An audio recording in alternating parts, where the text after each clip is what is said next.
From Kansas State University, this is Agriculture Today. Eric Atkinson with you. And coming up today, K-State's Glynn Tonsor with this week's cattle market commentary. Glynn will remark on the numbers from last Friday's USDA cattle on feed report, and he'll look ahead to the department's cattle inventory report coming out later this week. Then, K-State's Sandy Johnson offers some guidelines for you cow-calf producers to consider in analyzing your herd profitability status, with an emphasis on managing field costs by using production and economic benchmarks. She'll be addressing this topic at the K-State Winter Ranch Management Seminars next week. Later, this week's 4-H segment, K-State's Beth Hinshaw talks about the 2018 Kansas 4-H Youth Leadership Council and its activities. Right here on Agriculture Today. What is radon? Home exposure to radon gas is the leading cause of lung cancer death in the United States for non-smokers. In Kansas, 1 in 4 homes will test at or above the EPA action level. The Surgeon General recommends all homes be tested and fixed if necessary. Visit kansasradonprogram.org for more information. Test, fix, save a life. This message brought to you by the Kansas Radon Program, the Kansas Association of Broadcasters, and this station. We brought by for our weekly cattle market commentary Glynn Tonsor now. As you know, he's a livestock economist with K-State Research and Extension, and we have quite a host of things to get into, including a new cattle on feed report and the outlook on the cattle inventory report. Glynn, it's due out in a couple of days. But first to the markets last week, and again, it took virtually all week to get to a selling point, but very late Friday, the cash fed cattle trade was as much as $3 to $4 higher in the central and the southern plains, and the futures markets ended up to the higher side for the week as well. Yeah, they did on both live and feeder. So the nearby February live cattle contract is about 123, a little over that, $1.50 up probably for the week. The nearby March feeder cattle contract was 146 and change, up a little more than $1 for the week. And I don't know there's a real stimulus for the small increase, but it was nice to see nonetheless. On the cash trade, feeder cattle market was flat to actually up, depending on what market you would quote. So one of them I looked at that was up a little bit was the Pratt, Kansas market. So the 5 to 6 weight class was 179 to actually something 186. Those on the higher end of that would definitely be up from the week before. 7 to 8 weight pounds were 146 to 154. On balance, I think that's actually good to see because there's growing discussion about dry conditions, particularly Kansas and South, and whether or not that's going to pull cattle forward. And we're going to talk about that on cattle feed report in a moment, but we aren't seeing that have a abnormally adverse impact, or continuing one at least, in the cattle marketplace, which is nice. When you break down the cutouts for this past week, choice cutout, at least through Thursday, was right at below 207. That was up $2 for the week. And then select was at 201 and change, up about $1 for the week. So nothing real earth-shattering in the marketplace. On balance, we'll just call across the cattle and the meat prices up about $1 for the week. But there's something to be said about that collectively, that the market, and if you look at cash and futures, maybe some gyrations from day to day or even week to week, but there seems to be this stability within a given range on just about every market.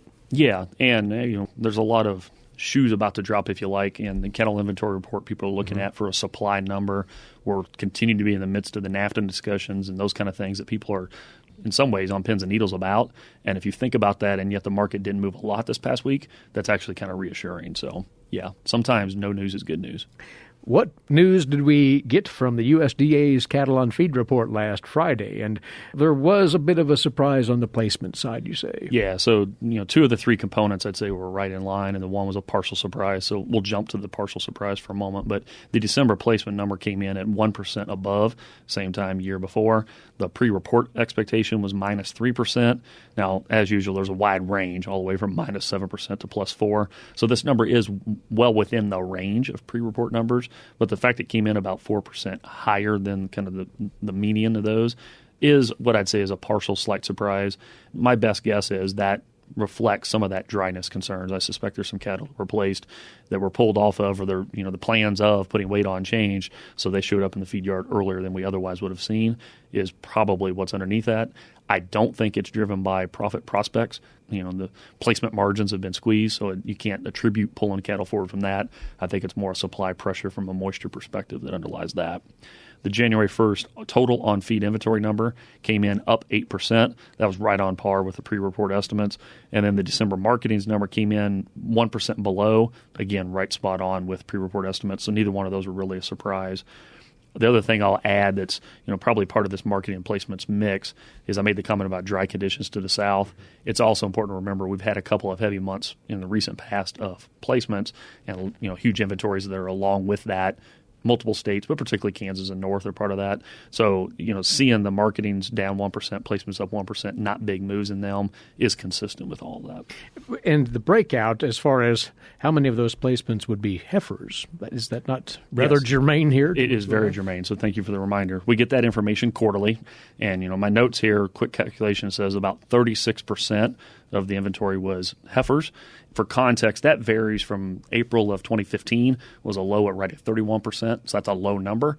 And for context, remember, if the percentage of heifers is low, that means we're keeping those heifers at home when we're expanding the herd because we have a larger share of steers in the feedlot. If we're setting at 36% now, that's a little bit higher than it was a quarter ago, and it's a full 2% higher as a share than same time the year before. What that conveys is we're slowing expansion, because more and more of those heifers are showing up in the feed yard compared to the past.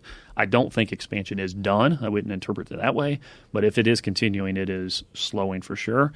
Now, this is a segue into the upcoming cattle inventory report where we get that information broken down by state, and it'll be very instructive when that comes out on Wednesday, I believe, breaking down exactly which states are holding back heifers, which ones aren't, trying to understand that general supply question, because that it's always of interest, but it's particularly of interest now because we have more and more discussion about these ample supplies of cattle and the beef production with it and so forth, and the question turns into when will we stop accelerating that beef production.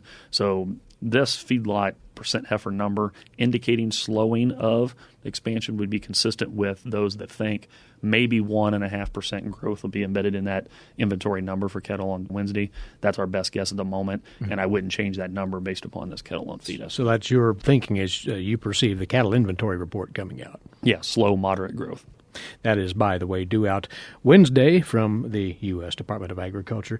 Before we go any further, just a quick sidebar here. Speaking of USDA reports, we had a very abbreviated government shutdown this past week, but noting there that as the USDA maintained certain vital functions during that shutdown, one of those was the reporting mechanism from the USDA through the Agricultural Marketing Service. Yeah, so very narrowly, we continue to have USDA AMS market news operating in position to continue to share information for the industry, which would have been different than 2013. There was a lot of concerns back in 2013 when we had a little bit longer shutdown, and we also had a ceasing of the market news, at least components of that.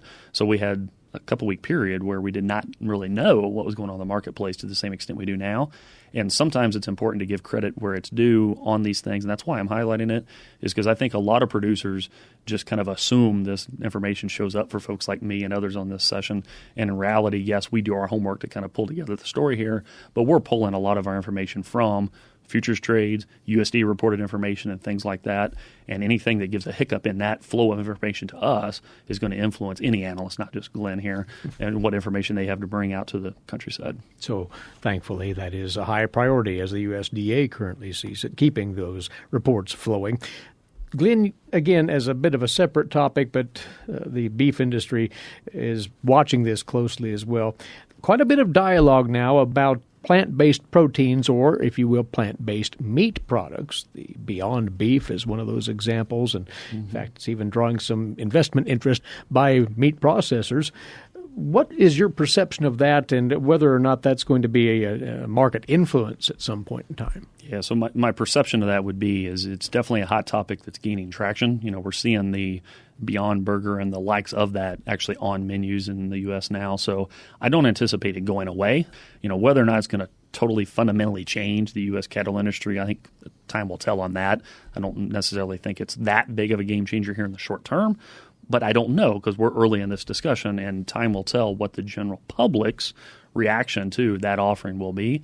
In the short term, the scalability of that still has to be flushed out. The ability to displace traditional meat pounds the way you and I would think about it isn't there. Going forward, I anticipate more discussions around, quote unquote, what is meat. So for context, we already have this in the dairy industry. Most of our listeners probably know you have soy milk and almond milk and lots of other, what at least I used to view as atypical, non-traditional ways of producing milk.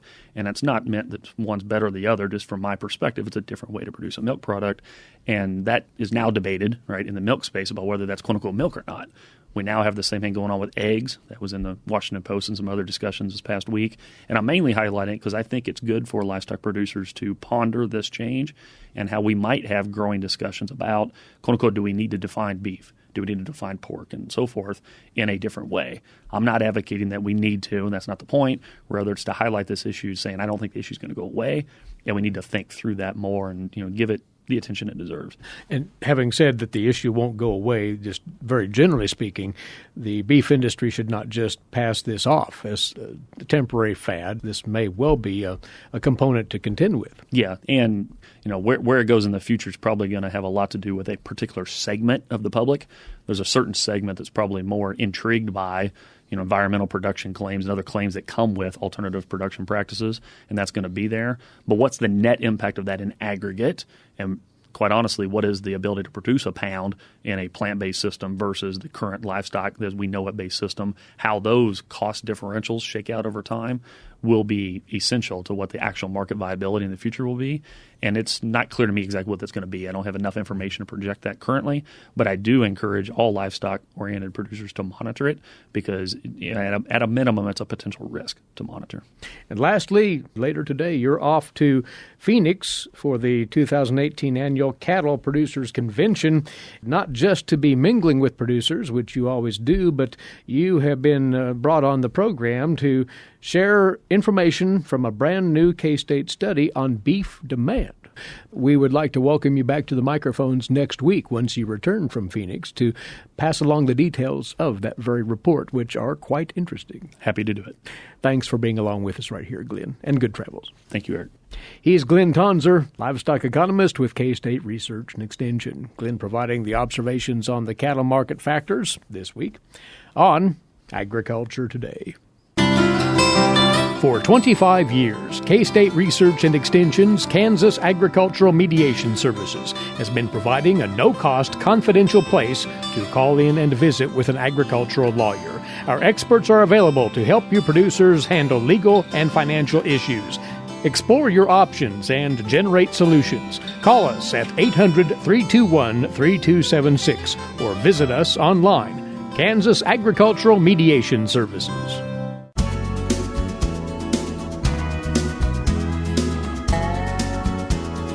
You're listening to Agriculture Today. Welcome back. More for you cow-calf producers on this segment. And the economics of operating currently are such that you producers might want to re-examine your profitability levels and how to enhance that profitability through good benchmarking and records. And that's what we'll talk about today with our guest. She's Sandy Johnson, a livestock specialist, K-State Research and Extension, based in Northwest Kansas. As a matter of fact, Sandy will be addressing this very topic at that series of winter ranch management seminars that K-State will be hosting in early February, this next week, as a matter of fact. So, Sandy, this is a big topic, maybe narrowing it down a bit. What are you getting at when you share this with producers as far as analyzing their operations?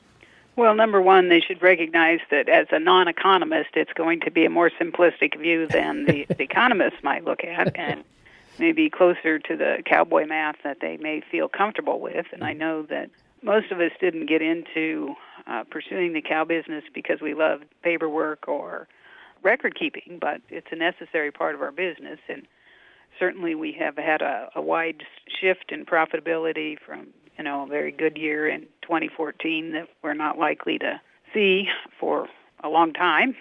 And then, pretty big swing the next year. And in the next coming years, it looks like those margins will be pretty tight. And so going forward, it's going to behoove producers to look closely at their cost of production and try and understand if they have opportunities to make changes. And I think sometimes producers get tired of hearing us talk about cutting costs, and I can appreciate that, but I think the one way that they can essentially address that is by truly knowing what their production costs are. And oftentimes, we feel like we've done everything we can, and perhaps that's the case, but until we've, added up a number, and then most importantly, how do we know if it's too high or not, is try to compare it to something else. And, we're fortunate in Kansas that we do have information from the Kansas Farm Management Association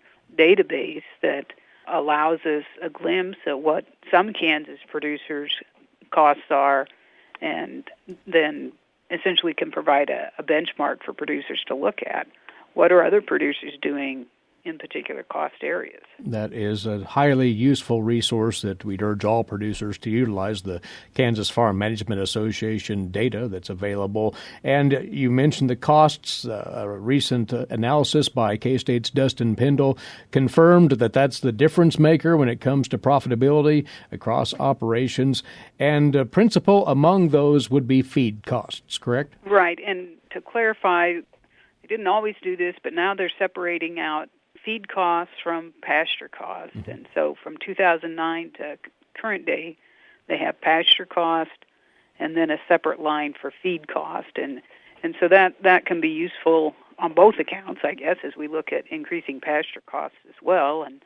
But if we look at the biggest difference between the upper one-third in profitability and the lower one-third in profitability, feed costs, whether it's purchase feed or hay or supplements they're raising on farm, the cost of that portion is what explains the greatest difference between the higher one-third in profitability and the lower one-third in profitability. And so trying to estimate your cost of production, in particular your feed cost, could be very helpful to trying to benchmark your operation and look at where you might make improvements. So what would one want to focus on then on their feed cost side? And again, trying to determine if their feed costs are simply too high. Right. Well, one is, trying to add up that number. And so it can be challenging and maybe intimidating to try and determine costs of production because, we're using tractors for multiple purposes, multiple enterprises in the operation. How do we allocate those costs? As we look at pasture costs, how do we fairly look at that? And so the easy way that I try to get around that initially, just to try and come up with our first cost of production number, is to look at opportunity costs. So what is pasture renting for in your area?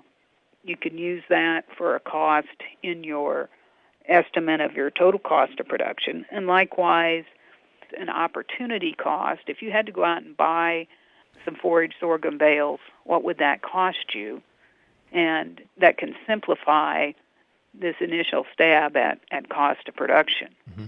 Now, in the long run, we still need to know if we can raise, say, our forage sorghum hay for less than what we can buy it on the market, and that's an important question, but one we won't focus on right now. But using those opportunity costs sometimes simplifies that process. And likewise, we have example budgets that have other numbers in there that might help people think about, one, what needs to be included, and then secondly, am I in the ballpark if I think my cost is a fraction of what's shown in this example budget? Maybe I missed something. So those things can help us get through determining cost of production and hopefully get us to our first number, and then we can improve on that over time. You really want to mine down into those variables, though. That really is what this is about. Right. And, as you look at things that we are currently tracking in our operation and things we might need to track in the future, if we make this initial stab at trying to determine cost, and then you figure, well, if we just do this, we might be able to get a much better handle on that. And maybe that's making sure that each time we take a bale of hay out to a group of cows, somebody is jotting that down. Maybe that's the step. Or when we're taking mineral out, again, jotting that down. And so that helps us with that sometimes we have more feed purchased than what we use in a year, and dealing with that carryover, and, how do we account for that? Well, let's keep track of what we used in that year, and then we don't have to necessarily at that time deal with those inventory changes. One point you do make is that producers need to tie their costs, as they identify them, to actual production. One way to phrase that, what does it cost to produce a pound of weaned calf? And they can benchmark that. Right. One of my soapbox things is, we've talked about this before, is knowing some of these production values, because we're trying to assess this cow's job. And if we don't have a measure of reproduction and we don't know how many pounds of calf produced from that cow herd, to me it's kind of like giving the kids a credit card with unlimited expenses on it and just closing your eyes and letting it go. And I know it's not truly like that, but we've got to track these things a little closer, I think, than what we do. And once we have those values, again, we can go to other production benchmarks. Now, we don't have as good of benchmark on the production side in Kansas as I would like, but there are some that we can use, particularly the North Dakota CHAPS database is an excellent production database to compare pregnancy rate, calf death loss, weaning weight per cow exposed, calving distributions. Those are all things that one can look at. And that becomes so important if you run into some type of a problem. And so often I get called about, well, this happened, and we had a poor pregnancy rate, and, what happened? And you start asking questions, and we don't really have the information that would help us track down the problem. And so we have to work a little harder and longer in order to troubleshoot that problem. And, of course, we don't want to have those problems, but we know they do occur, and it's just like we don't want to need our insurance, but that doesn't mean we don't carry it. And so these calculations, production benchmarks, and cost of production are helping us be ready for shocks to the system when we need to make some changes and monitor things closely. And if we have a production problem, would help us troubleshoot that. Well, the numbers paint the picture for producers, and the more numbers they can analyze, the clearer the picture might well be. And Sandy, you will be discussing these principles in further detail at that series of winter ranch management seminars coming up, correct? Yes, that's right. We'll talk about these things and share some other resources that producers can use to help. We won't solve it all during our discussion at these meetings, but hopefully give them things to get started and get a look at their cost of production. And, of course, we have some excellent resources both on agmanager.info and ksubbeef.org that we'll be referencing in particular. Take advantage of all of that, and if you can, producers, take in one of these 4 winter ranch management seminars that K-State will be hosting. The first is on Tuesday, February the 6th in Beloit, then Wednesday the 7th in Olsburg, Thursday the 8th in Dighton, and then the following week on Tuesday the 13th in Hepler, southeast Kansas. Good message, Sandy, and the best with your presentation on this subject coming up at those seminars. Thank you for your time right here. Glad to be here.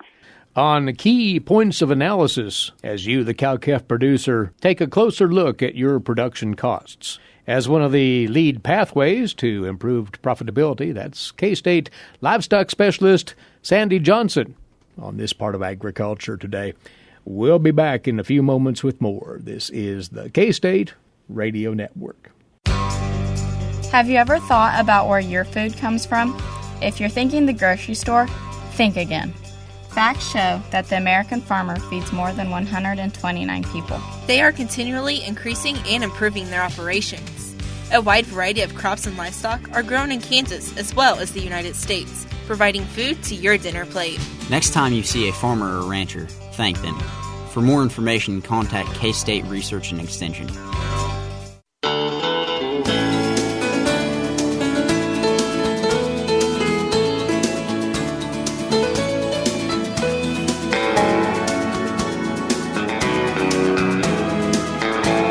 Welcome back to the K-State Radio Network and Agriculture Today. Eric Atkinson with you. And now, today's agricultural news headlines in brief for you. These courtesy in part of DTN. Well, we covered the USDA Cattle on Feed report issued last Friday when we visited with K-State's Glynn Tonsor earlier. But to pass along to you the Kansas numbers out of that report, Kansas feedlots contained 2.29 million cattle on feed as of January the 1st, according to the USDA. That inventory up 6% from last year. The placements during the month of December, 400,000 head. That up 1% from December of 16. And fed cattle marketings for the month of December, 405,000 head, down 6% from the previous year. The Kansas numbers from the USDA's latest cattle on feed report. Japan's beef purchases are set to climb this year as growing demand for affordable meat there counters the first rise in import duties in 14 years. Japan's beef imports are likely to increase to the highest level since 2001, after growing more than 10% last year, according to the executive director of the Japan Meat Traders Association, Shiro Ohashi. The foreign beef is sought as a cheaper alternative to Japanese meat and fish, according to Ohashi.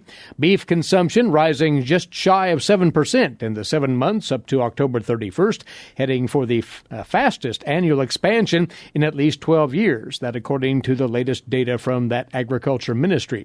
Japanese producers are unable to keep up with the demand as elderly producers are retiring without successors and as the domestic herd shrinks. Premium Wagyu beef is becoming too expensive to buy for many Japanese as demand from overseas buyers is expanding. That's buoying prices, Ohashi says. Less fatty beef from Australia and the U.S. is becoming popular, especially among senior Japanese consumers. U.S. beef imports in particular are expanding at a faster pace than the Australian shipments, even as Japan increased the tariffs on U.S. frozen beef back in August. That because U.S. prices remain competitive, Ohashi said. In the 11 months through November, imports of U.S. beef climbed almost 27% from a year earlier, and purchases from Australia rose 5.5%, according to the Agricultural Ministry. The U.S. accounts for 42% of total imports.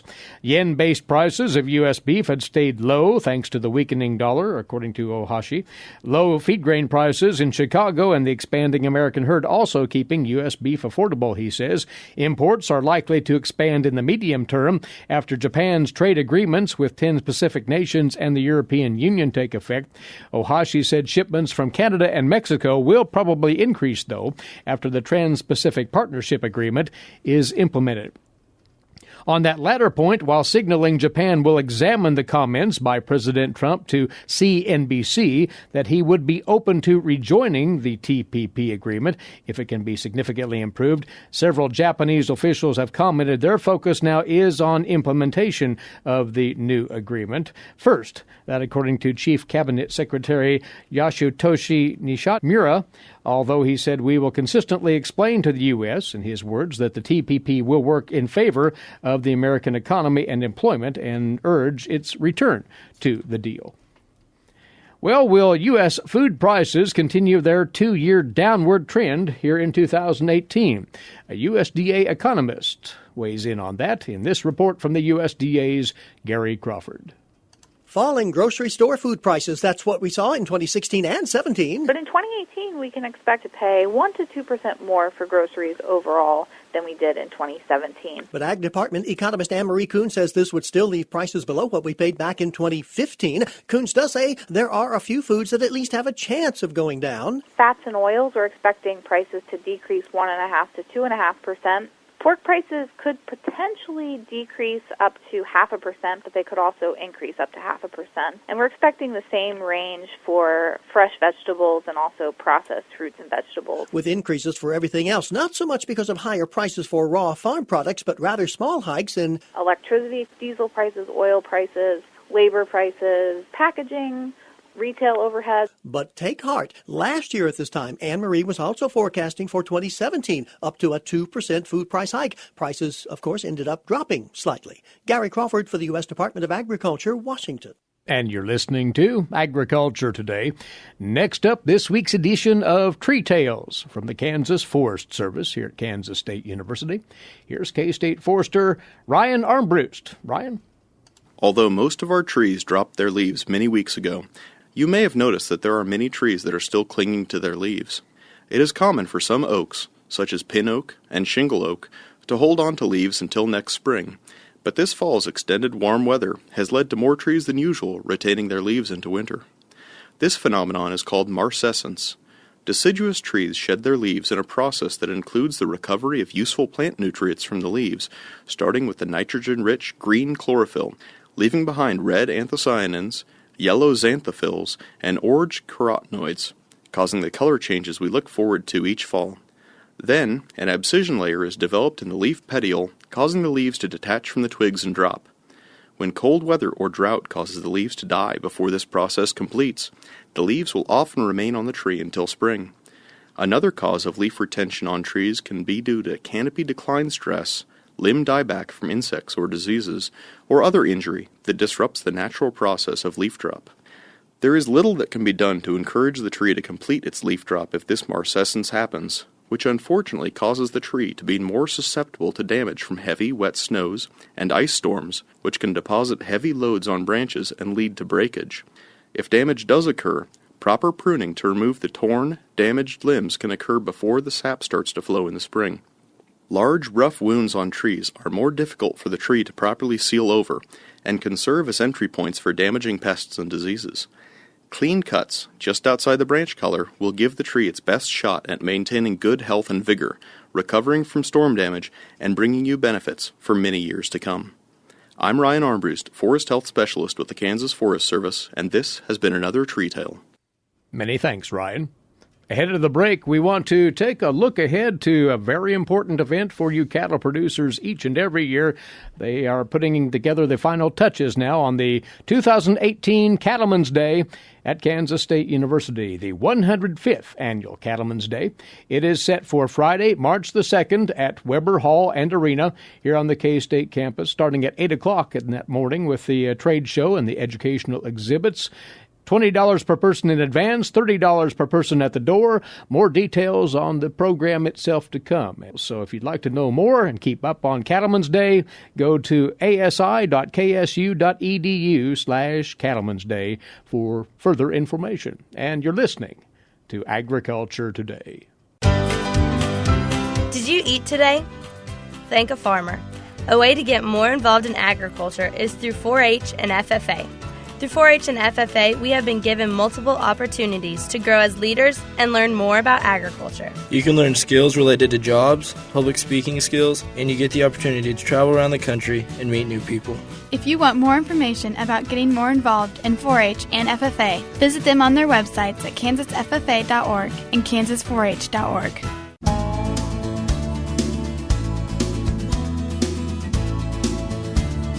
Coming your way now on this week's Kansas 4-H segment here on Agriculture Today. We'll get you caught up on the recent activities with the 2018 Kansas Youth Leadership Council. Joining us once more is Research and Extension 4-H Specialist for K-State, who's based in southeast Kansas, Beth Hinshaw.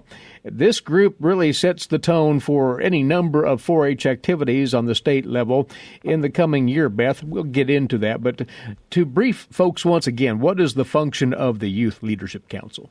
Well, our Youth Leadership Council is elected, part of them are elected and part of them are selected at the Kansas Youth Leadership Forum in November each year.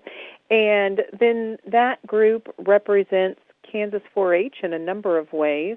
Some of the specific activities that they are involved in each year, they put on regional leadership forums, Camfrance, which is a camp/conference for middle school age youth.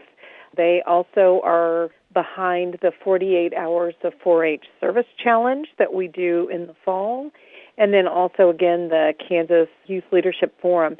And one of the events that's coming up here in February that they're involved in is the Citizenship in Action program that takes place in Topeka. So they are involved in all of those activities, and then they have some other things that they're assigned to. And ways that they promote 4-H throughout the year. And just to point out, these young people fully take the lead here. They're not just on the periphery. They're actually responsible for putting those key events together.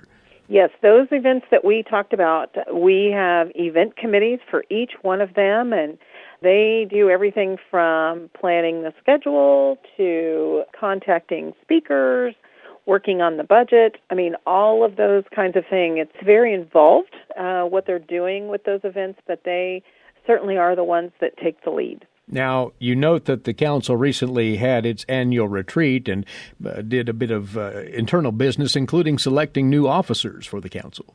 Yes, we met in January at Rock Springs 4-H Center for a nice weekend. And in addition to building the group, we did elect our new officers. Our president this year is Grace Zonker from Reno County. Our vice president is Gatlin Clausen from Meade County. Our secretary is Emily Glynn from Scott County. And our public relations director is Trent Archer from Wabunsee County. So we are very excited about our officer team and actually all of the youth council members and what is in store for this next year. And congratulations to those individuals for attaining those posts within the council. You did mention that the council is involved in planning and then carrying out leadership forums, 3 of which recently were completed. You might recap those for us, Beth. Yes, our leadership forums happen on a regional basis so that they're closer to people, and it might be something that people can do because it's closer and just a one-day event. We held forums this year in the Northeast, in the Southeast, and in the Southwest. One of the really fun things about this year's forum was everybody who attended got a book by Jim Kane called Find Something to Do, No Prop Activities. And that was through a grant with the Kansas 4-H Foundation, CoBank, and the Kansas Electric Cooperatives. And not only did they get that book, but then they also got an hour's worth of training on the book on how to use that back in their clubs, back in their project groups. When we did some surveying, what we also found was kids saw that that would be good information to use with their church groups, with their school groups. So we're really excited about the kinds of training that they got at the regional forums this year. So young folks from all around Kansas can attend any of these and then take those leadership skills and what they've picked up and learned back home to implement in their local 4-H activities.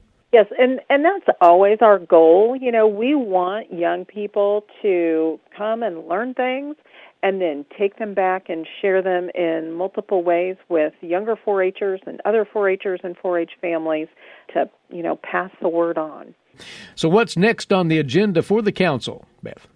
Well, the next thing on our schedule is our Citizenship in Action event, and that is in Topeka in mid-February, and we're really excited because we have the highest number registered that we've ever had for that event. Just a wonderful opportunity for young people to meet their legislators and also have an experience where they themselves write some legislation and debate legislation. So we're just always really excited for that event. And then we'll be heading into summer and thinking about Camperance, our camp for 12 to 14-year-olds.